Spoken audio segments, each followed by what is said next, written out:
নিজের প্রিয় মানুষটা অসুস্থ থাকলে কার ভালো লাগে। প্রায় 4-5 দিন ধরে পারভিন কিছু খাইতে পারে না, মুখে তার রুচি নাই। ওর জন্য আমিও আজকে সকাল সকাল উঠে পড়লাম। আর ওর অসুস্থতার কারণ হচ্ছে হলো ওর জন্ডিস। হ্যালো এভরিওয়ান, কি অবস্থা সবার? আশা করি সবাই ভালো আছেন। আমি কখনোই বিয়ের পরে এত সকালে ঘুম থেকে উঠি নাই। আজকে সকাল 7টার আগে ঘুম থেকে উঠে পড়ছি। আর দেখেন সকাল 7টার সময় কি মাত্রায় রোদ উঠছে। আর আজকে এত সকালে ওঠার কারণ হচ্ছে মূলত পারভিন। আমি লক্ষ্য করতেছি অনেক কদিন ধরেই ভালো মতো খাইতে পারতেছে না, মুখে রুচি নাই। তাই আমার রুমের সাইডের একটা আন্টি বলতেছে যে ওর হয়তো জন্ডিস ধরছে, জন্ডিস ঝাড়ে দেয়, আমি জন্ডিস ঝাড়তে পারি। তো আমি বলতেছি আচ্ছা ঠিক আছে। আন্টি বলতেছে জন্ডিস ঝাড়ার জন্য একগুলো গাছ লাগে, সে গাছগুলো আমাদের বাসার নিচে আছে, যে তুলে নিয়ে আসো যাও। আন্টির কথা মতো বাসার নিচে এসে পারভিন আর আমি গাছগুলো খুঁজতেছি। জন্ডিস ঝাড়ার আগে কিছু নিয়ম বিধি মানা লাগে, তাছাড়া জন্ডিস উঠে না। আর যেহেতু আমরা জানি না জন্ডিসের নিয়ম বিধি কি কি, তাই আন্টি আমাদের সব বলে দিয়েছে। খুব সকালে ঘুম থেকে উঠতে হবে এবং খালি পায়ে থাকতে হবে। আর খালি পায়ে 1 ঘন্টার মতো থাকার পরে জন্ডিস ঝাড়ার জন্য যা যা লাগবে তা নিয়ে আন্টির কাছে যাইতে হবে। আর আন্টি জন্ডিস ঝাড়ার জন্য যে গাছটার কথা বলছে, আমি মনে করছি যে সেই গাছটা হয়তো পাবো না, কিন্তু না, পরে দেখি যে এগুলা ঘাস।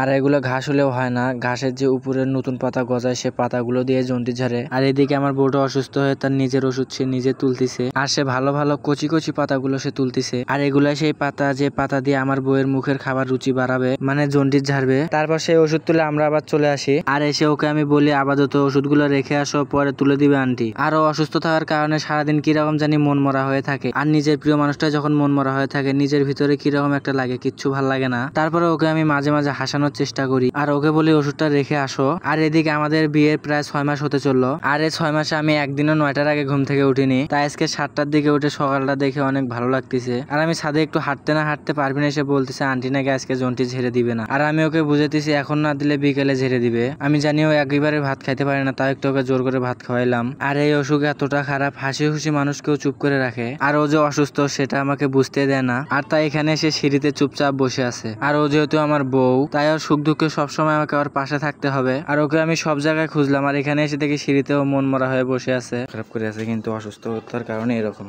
ওর মন খারাপ করে না, বেশি বেশি খারাপ লাগতেছে। মন খারাপ করে আছো এখন, যে কাজে গেছে আসি দিবেলা, কিন্তু এটা কি সকালেরটা ভালো কাজ করে। সকালে ছাড়লে আমি ঝাড়ার জন্য পানি পর্যন্ত ধরে নেই ঘুম থেকে উঠে। ও 6টার সময় উঠছে, 6টা থেকে এখন একটু আগে পানি ধরলো, এতক্ষণ পানি না ধরা ছিল, মানে ওই রকমই পানি ধরলে নাকি ওঠে না। আর জন্ডিস হচ্ছে হলো যদি পানি ধরো তাহলে জন্ডিস সেরকম কাজ করে না, মানে ওঠে না বেশ। দিবে তো, এই দিবে তো তাহলে চাকরি হলে কালকে সকালে দিবে। সময় থাকে না সকালে, ডাব আনি খাওয়া বল আজকে আমি।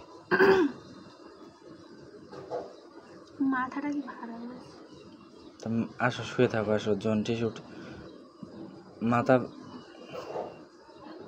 মুখটা ভরে গেছে তোমার, কি ওগুলা